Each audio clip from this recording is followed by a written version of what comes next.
Hi and welcome back to another slot presenting projects by graduate students and fourth-year students of Animationsinstitut.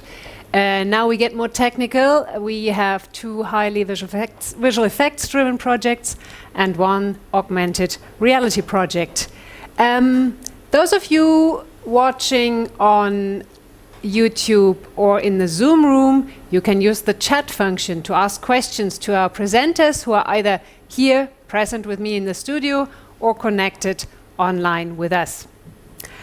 So we start with Paulo Scatena, who is a graduate student of technical directing, and his film Flamenco, a stop-motion animation which uses an innovative approach of integrating CGI and puppet animation. Welcome, Paulo. Thank you, Tina. Yeah, I would like to use this chance to present a little bit about Project Flamenco, produced by Josie Ross and Laura Messner and created by me, Paulo. And for us to be on the same page, I will jump straight into some facts. As she mentioned, it's a stop-motion film together with VFX around the 2-minute area.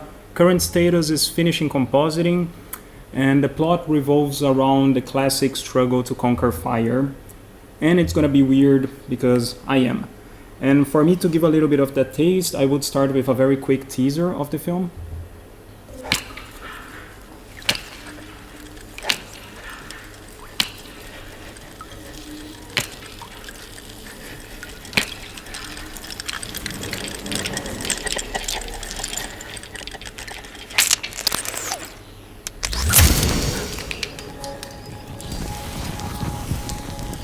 Oh, right. And since I'm presenting here, it probably means that I'm looking for something, right? I think for me, this is mainly an opportunity to get it out there, to get some exposure, to initiate a conversation. I probably could use some help with distribution if anybody's interested in something like this. But more importantly, I'm interested in talking about possible future use cases. And what I mean with that is because the film is a part of something bigger. For the last 1.5 years, I was invested in research on light reconstruction for stop motion and photography. And I think the best way to illustrate what I'm trying to talk about is if I basically go over how we make a stop motion film. Because we start with nothing at all, and you try to create, improvise some sort of set, and you design and you fabricate a puppet, and you put them together. So from the camera perspective, you have something like this. But I mentioned it's a person, it's a fire, I'm missing the fire, so you need to get the VFX working there. I don't know, maybe you hire a VFX artist, you learn a tutorial how to make a fire, you come up with something like this. Doesn't look really good. So like, okay, I'm gonna need to figure out some compositing, maybe you do another tutorial, you end up with something like this.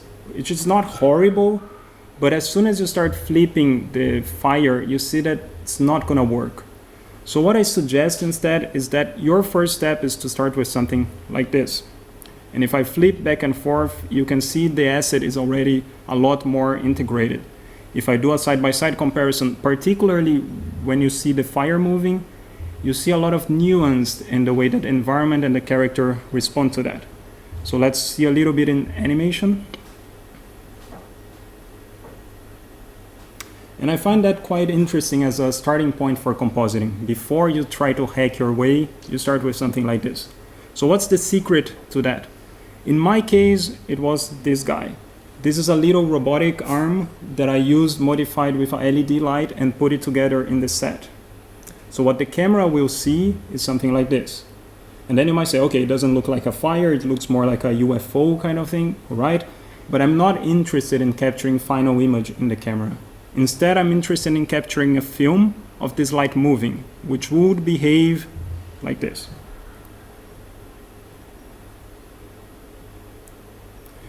So what the camera is seeing is this kind of behavior. And if you start to stack those lights together, and if you add some color, you see all this richness of detail in the light, in the shadow, that would be super hard to create in comp. And most often you will not be interested in the light itself, so if you remove that, you have some sort of light pass, which is quite handy. So my twist here was to use the VFX asset to instruct how this light will be reconstructed. So for a light, that is like this, the asset that I was using was something like this, which already feels a little bit more integrated than if you didn't have that. And I think the more interesting aspect is if you can reconstruct light, you can animate light. And you can layer that animation on top of stop motion animation. And the result of that looks like this.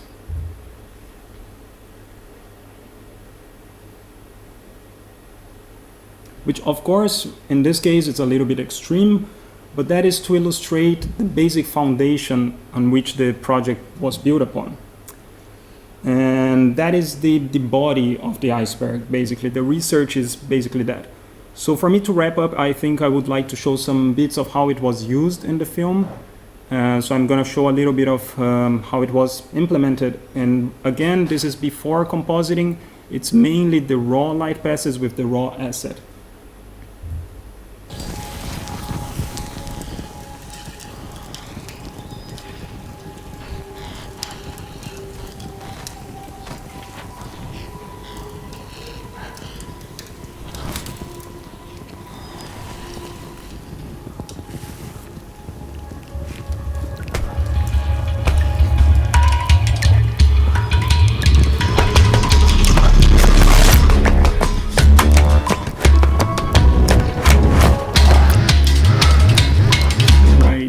If I show more than that, I'm basically showing the whole film. But what's the takeaway of this? Basically, I'm suggesting some sort of mindset, some approach that I would call lighted in post.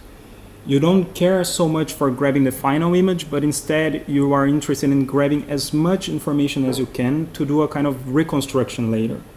And that allows you to get some sort of natural VFX. And that's usually the goal of VFX, is to feel real, to feel believable. Of course, there's trade-off. It is a trade-off. You need storage, you need processing time, you need recording time, so it doesn't fit every project. But I do believe there's a room for using that in not only stop motion, but also product advertisement in case you want to layer motion graphics on top of your products.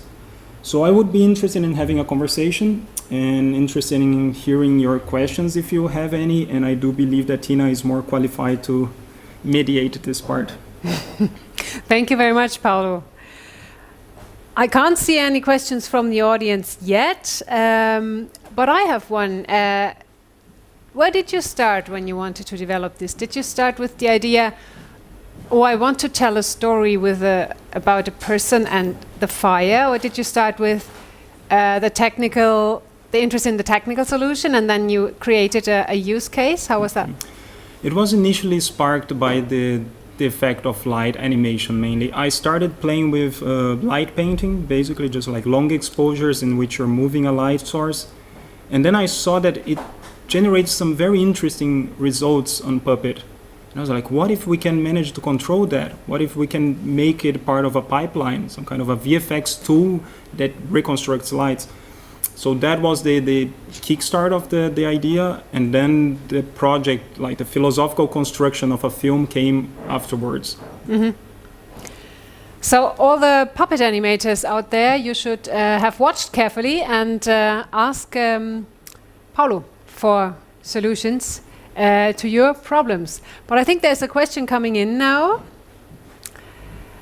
No, it's a comment. This is so impressive and nice. Why, thank you. I think so too. So you're graduating now, and if people want to reach you, how can they do that? I'm gonna leave my contact as a slide. There's a contact information with email and telephone number. If anybody wants to reach out with impressions, questions, or ideas that we could work on.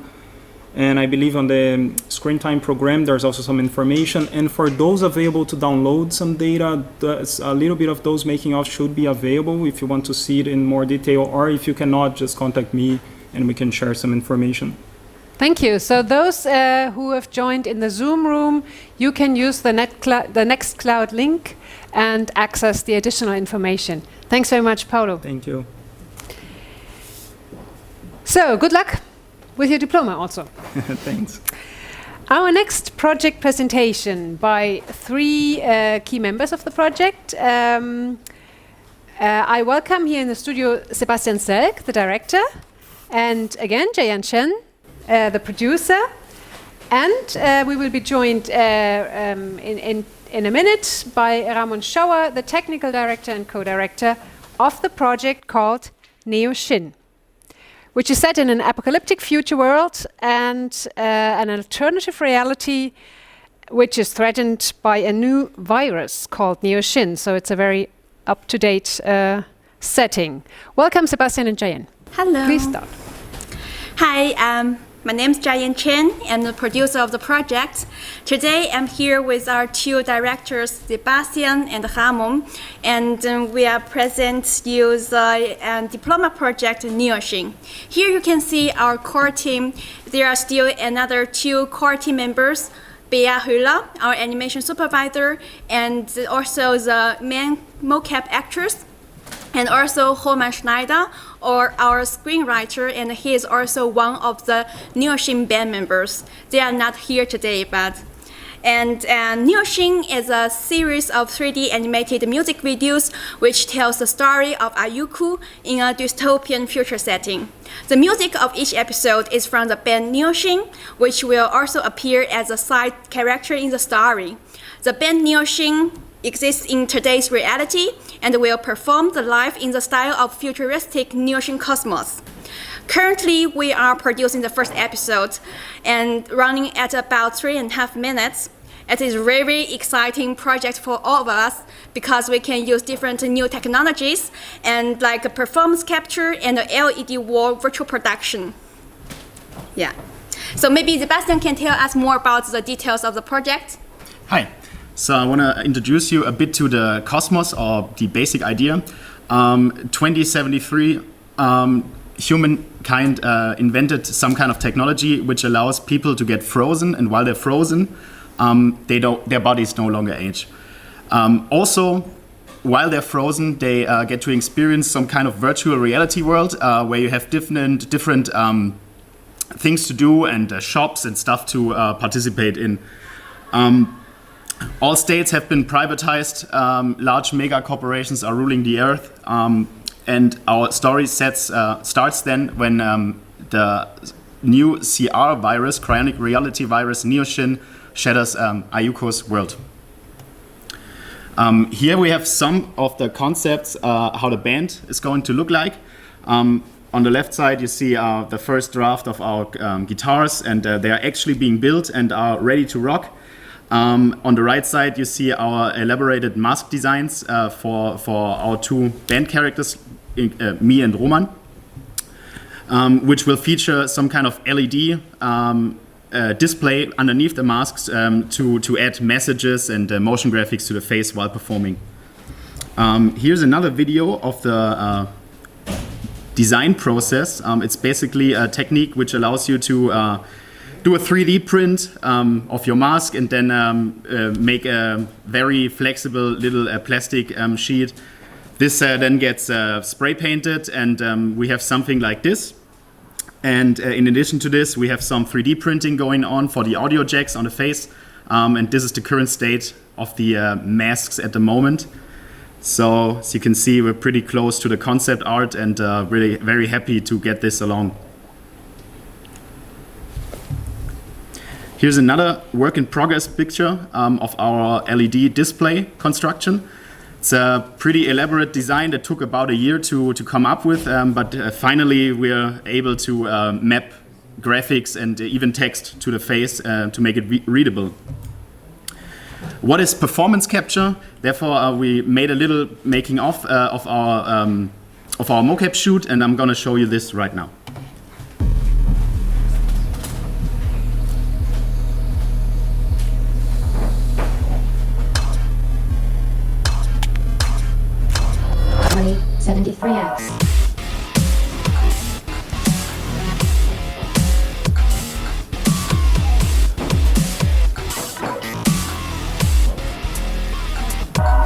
Kill you.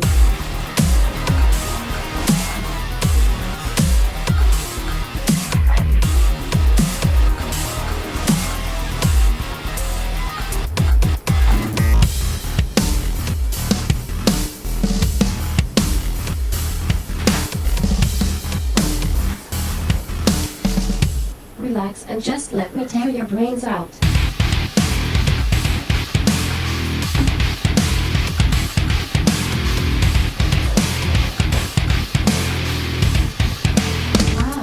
is so amazing.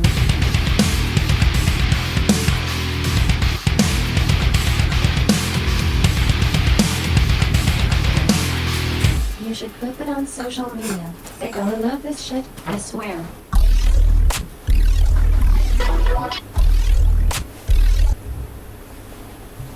Yeah, and now that you've seen our mocap making of, we also need characters that can be driven by those animation we captured. It's mainly focusing on so far.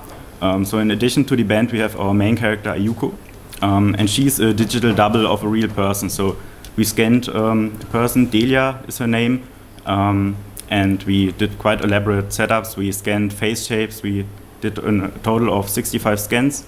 And we also captured a lot of reference material, lights from different areas. We did HDRIs of the scan studio. So we could exactly recreate not only the character, but also the scanning setup and use this to exactly match the CG character to the photo. And on the right side, screen right, you can see one of our tests. The left side is the actual reference photo, and the right side is our CG version. And the eyes still need some work. It's still a work in progress, but overall it's already looking quite promising and matching quite well. And here you can see a bit more elaborated version of the shading in different lighting conditions. So this will be the version which will later be driven by our mocap. And then on this slide you can see on the right side the person we scanned, what she looks like. In the middle is then our version, the new hair we gave her. And then on the left side we added some more details like makeup and those taglines to integrate her a bit more into the cyberpunk cosmos. Now I'm going to show you one of our shots. It's actually the opening shot to give you a feel about our world. Oh, sorry. So as you can see, it says 2073, but obviously with the X and with the stopping of time counting, it could be 2700. Who knows? It's very far in the future.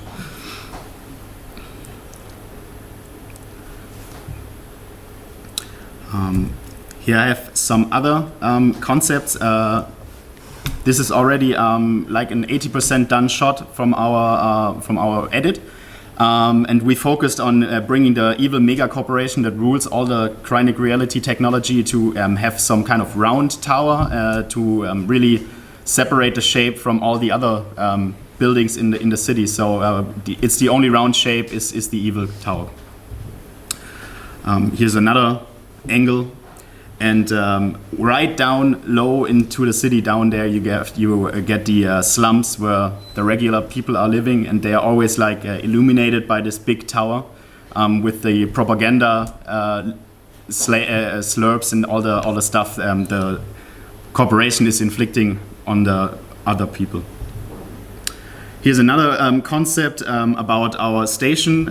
Basically, what we would do in this world is you would go into some kind of Apple store to get yourself frozen into a pot. And yeah, so we have very bright look. And here's also actually a very cool rendering of our current state of animation and simulation.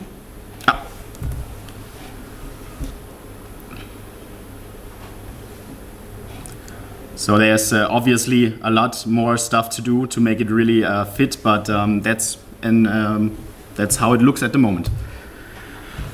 For the final scene of our music video, we have a nightclub scene where our main character is getting infected, and therefore we have lots of designs for people, for the clubbers in this nightclub, so you can get a feel about clothing and the style of this futuristic world. And for our LED wall projection production part, we also had to create all the setups of the nightclub in Unreal Engine to make it work on a big screen.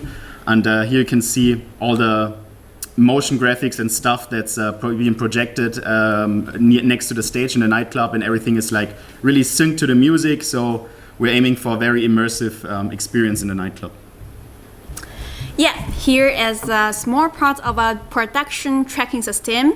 Here you can see we have totally 132 shots to working on.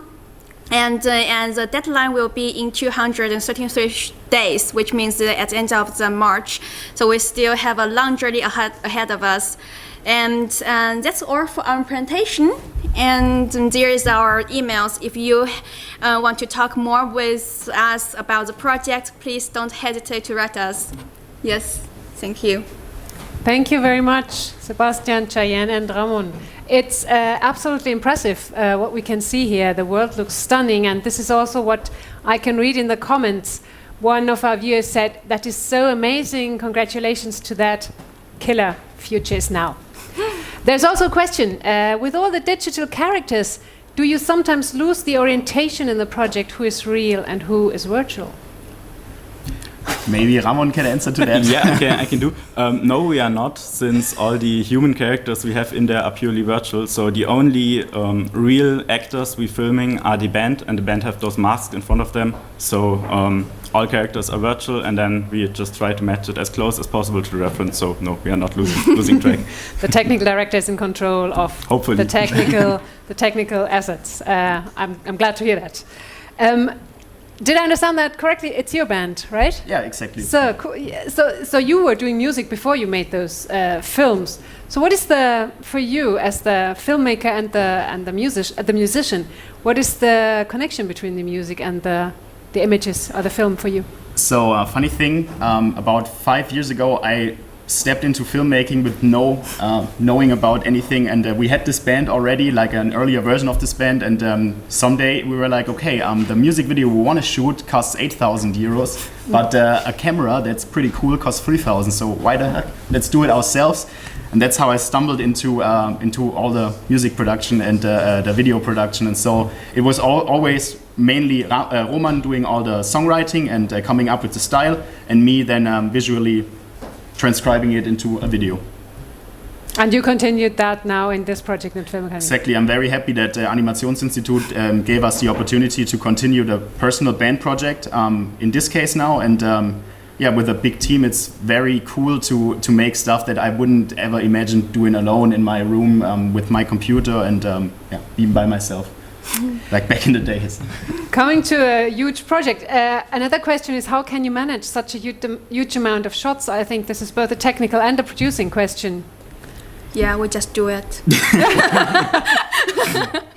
But it helps to think about the pipeline beforehand and try to optimize as much as possible.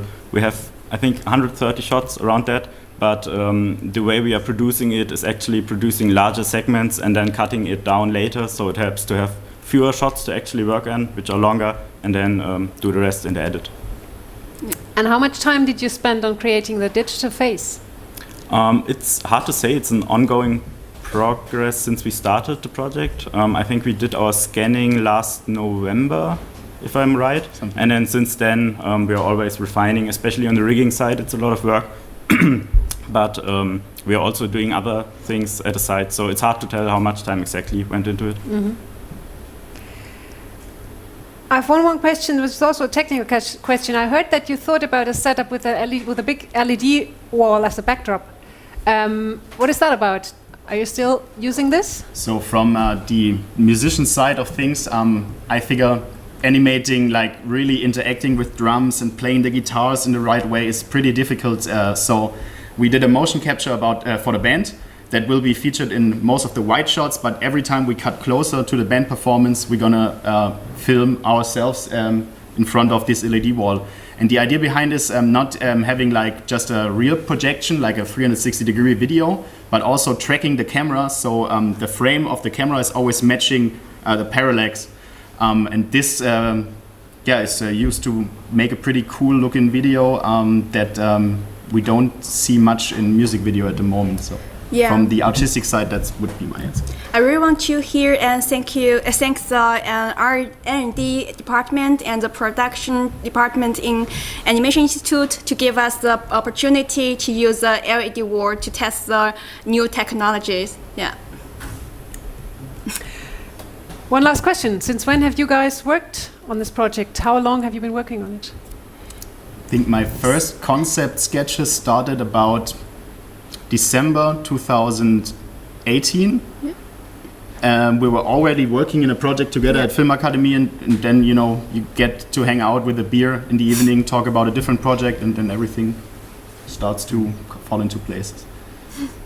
It's really amazing, and congratulations so far. You'll still be working on this till your diploma. Interparadox says hi. Hi, Dennis. And Hi, now this is really the last questions. Is there any chance to find or to hear the song somewhere? At the moment, not. But as soon as the video is going out, we will create the band page with also some trivia around the world. And stay tuned for about next year, and then hopefully you will be able to not only hear the music on your YouTube, but also see us live, because we really aim to perform and bring this whole stuff to a live audience. So this goes out to the labels and music managers out there. Thank you very much, Sebastian, Jiayan, and Ramon. We will see Ramon again in the technical director's talks. But thanks for now. Thank you. Bye. So, I'm moving to the interactive room for the next project. The next project was developed and produced within a talent program at Animationsinstitut, which is open to graduates or in Germany in the field of virtual and augmented reality. This program is called VR Now, and the team around Michael Schranner and Lukas Karwan created and developed the project called S.M.I.L.E within this VR Now program. And they will now join us in the interactive room.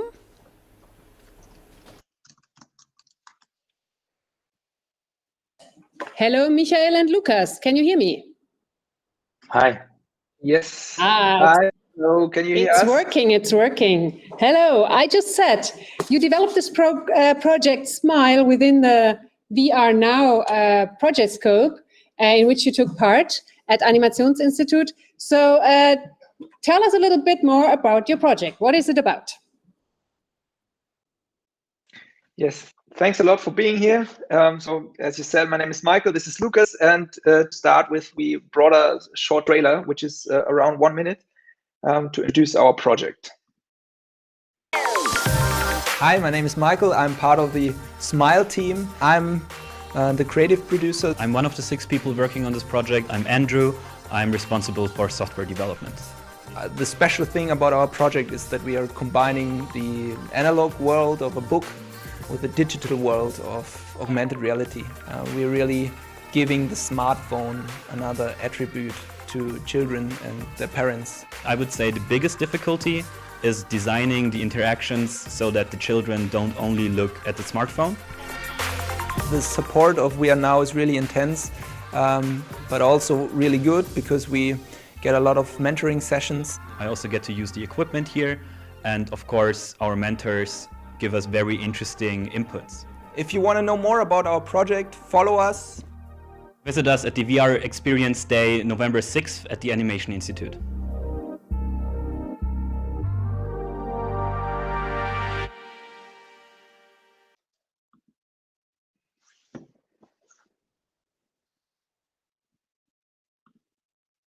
So, as Andrew said in this short trailer, that he's one of the 6 people working on this project. Actually, it was 8 people working on this, and I think this is also one of the special things about this project is that we have very different backgrounds, and it's kind of a mixture between science, technology, and storytelling.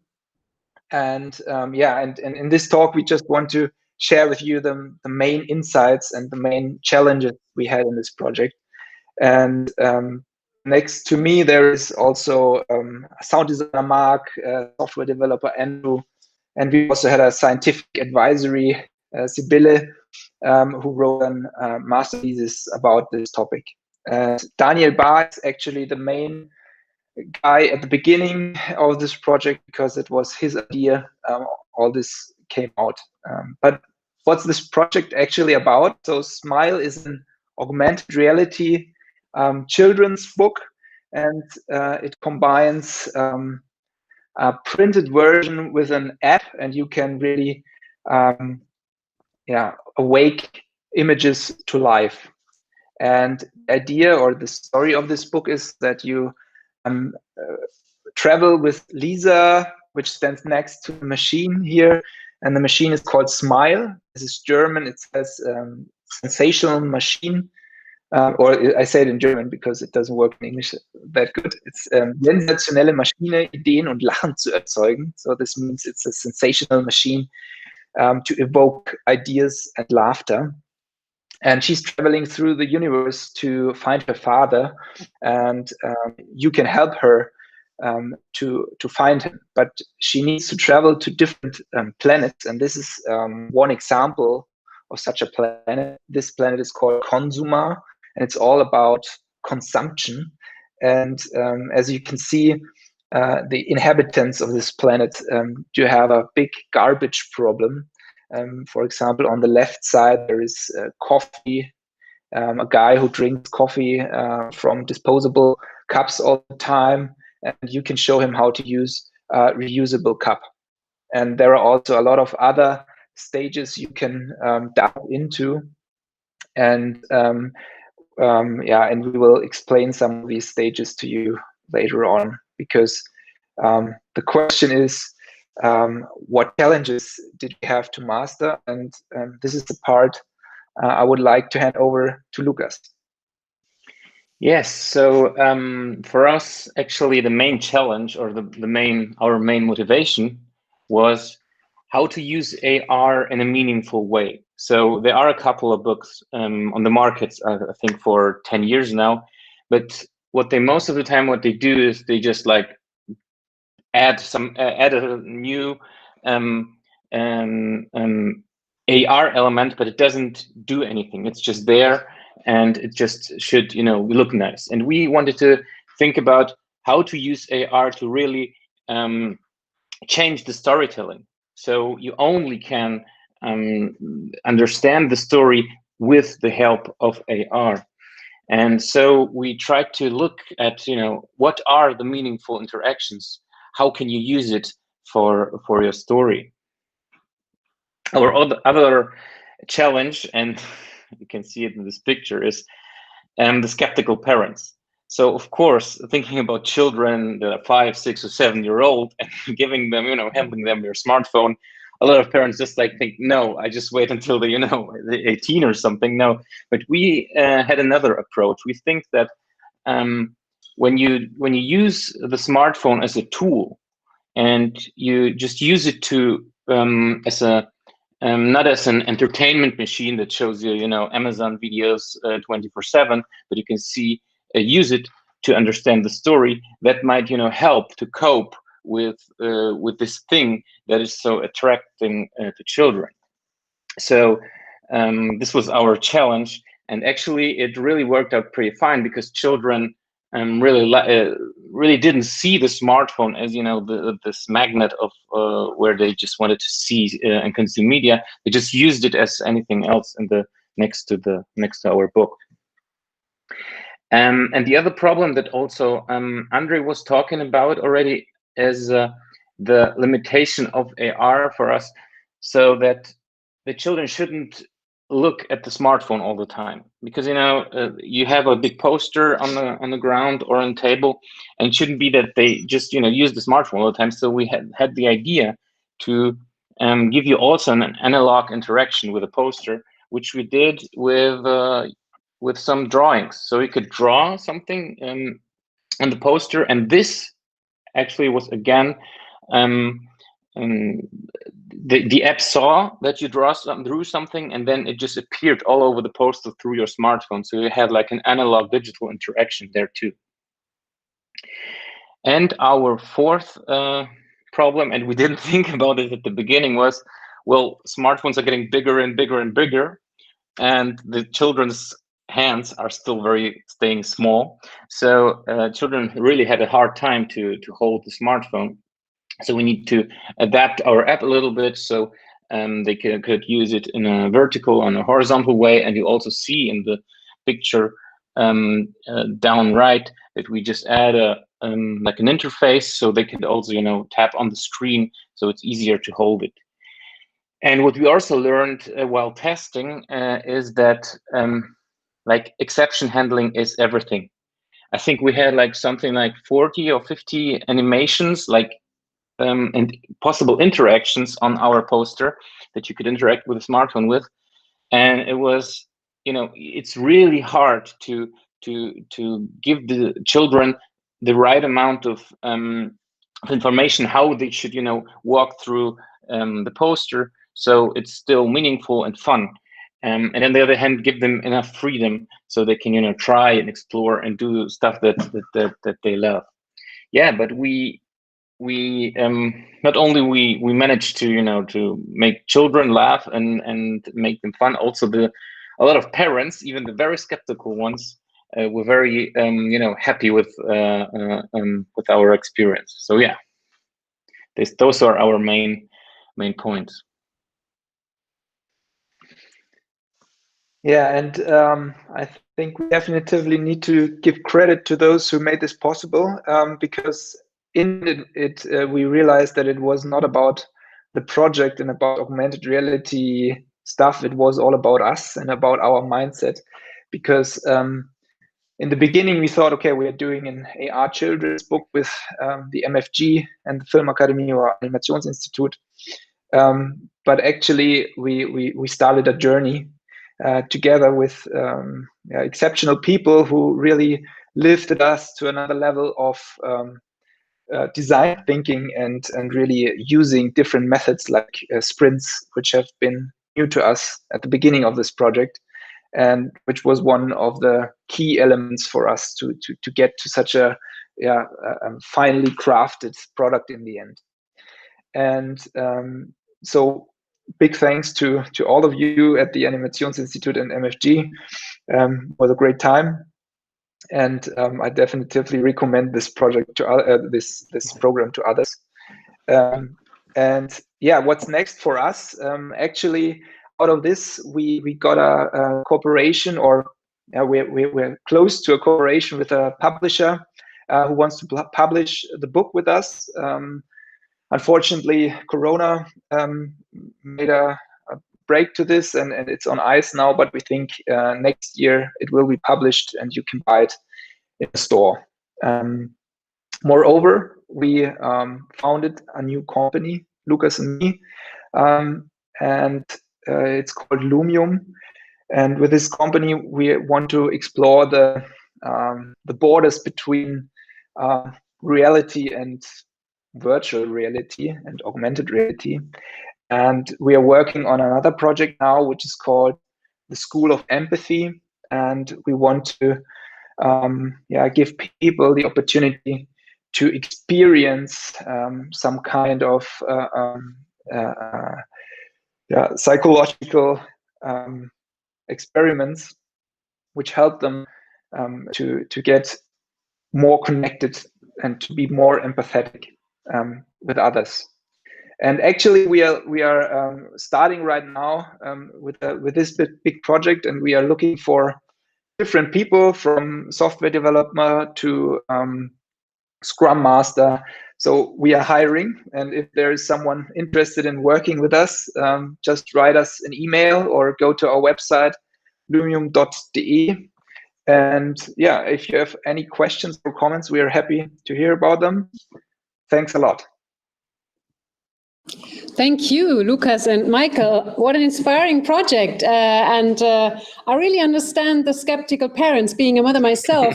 And it's really good to have formats and content that allows you to give your kids a smartphone and not have them watch things they shouldn't see. So did I get that right? You already finished the whole book? It's good that you think this, because but it's not finished yet. But it's only a few steps ahead to finish it. But we wanted to wait for the final go from the publisher to finish up the last pages. Okay, we have actually 2 questions by the audience. The first question is, have you worked a lot with AR before this project? And how easy was it for you to understand how AR could be used? So I might. So Daniel had some experience with AR, but really it was I think it was a jump in the cold water. I don't know if this is also an English term, but I will say it. So no, we were starters. And what was the second question? Sorry. Sorry, it was one question only. I thought it was two.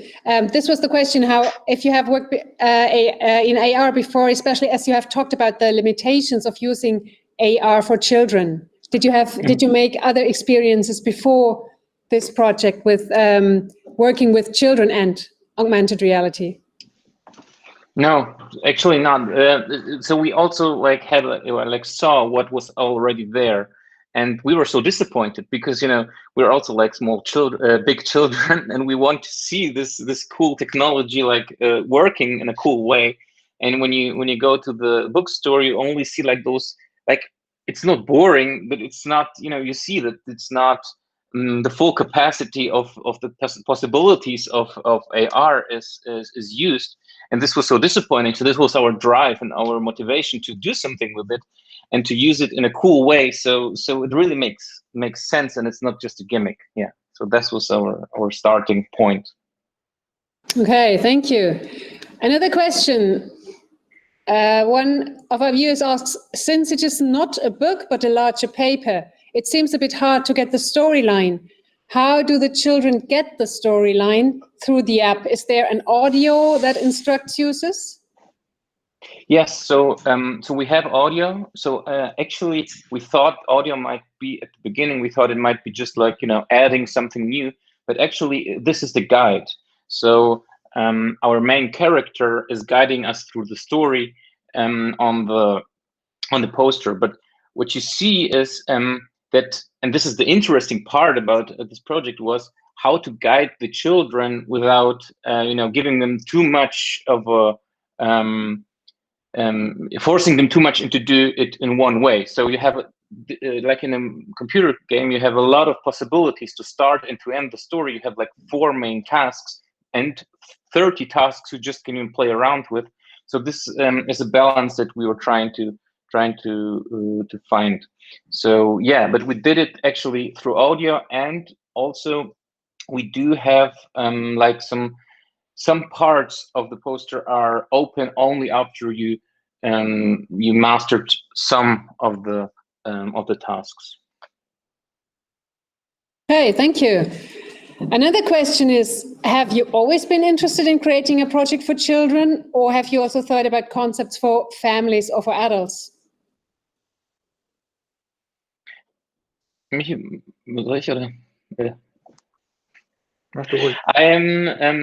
So of course,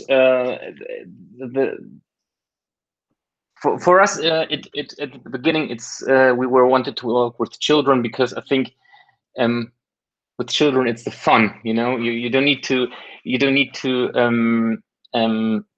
convince them of some higher, either you learn something with it or you have something. It just needs to be fun. So this is why we concentrated on children, and also because we wanted to have some fun with some nice drawings and some nice interactions and some nice audio.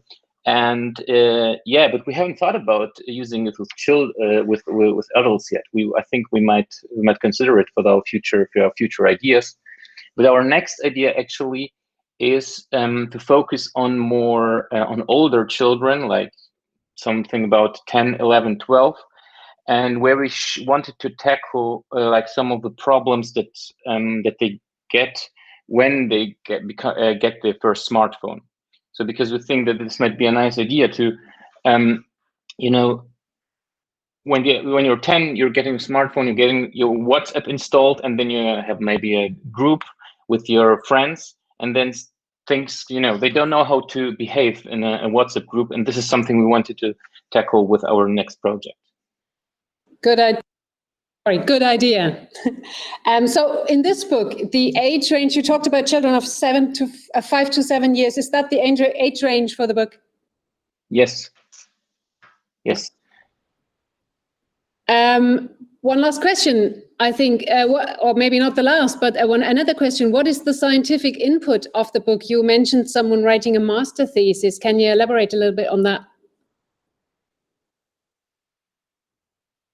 Yeah, so the scientific fact was like how the children perceive the AR, or are they capable of handle it? Because this is like nothing that you're used to in your everyday life to use AR. So this was the main topic of it, and actually we started this book when we made it for children between 4 and 8.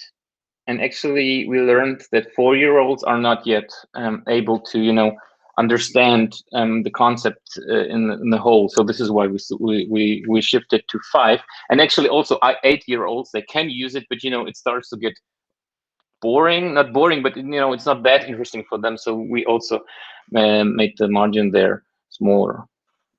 Okay, so you actually did some research into the target group. Yes, exactly. Good. So just to finish this up, you showed us this image of the trash planet. What other worlds are there? We do have a lot of ideas for different planets, and one of the planets is going to be, because children between 5 and 7 start to develop, character and personality, and this is another planet that we're working on, is how you can show yourself your personalities. What personalities are they? What can you be? What can you become when getting older? And that it's okay, to be body positive with yourself. That you become conscious about who you want to be and who you are. And yeah, this is something that we work on the other planets. And maybe two more. Sorry. Okay. 2 more examples would be, there would be one planet called a chroma, so that there is no color. The inhabitants can't see color, and but they want to dress up in different colors, and you need to help them, and you can only see the colors through the smartphone. And the other one could be a jungle experience where you can see the interiors of plants and trees and animals, for example. Thank you very much. To wrap it up, we have many questions. I'm really asking the last one now. What is your opinion on stereoscopy and VR in this? I think this refers to children. Yeah. So okay. So we haven't had this problem obviously yet, because we're using a smartphone, but you mean that children have problem? I think this question might be on children might have problems in VR because of this. Yeah. The question aims at: did you think about making this project in VR maybe, or with a Did you think about that, or was it clear to you that you're using augmented reality with the book? Yeah. No, we were safe that we're using augmented reality for this book.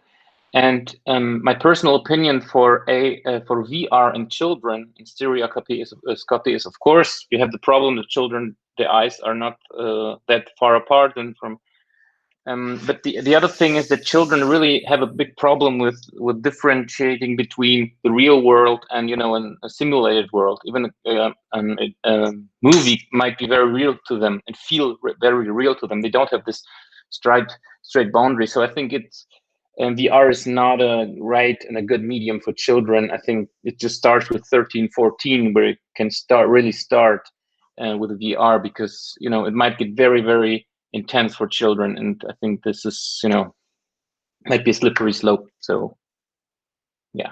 Okay, so we have to wrap it up here. Thank you very much, Lukas and Michael, for this wonderful presentation. We wish you good luck with the publishing of the book. We all want to buy it for kids or nephews or neighbors. So we hope you continue with this. Thank you for joining us, and goodbye. Thank you for Thank you. Bye-bye. Bye.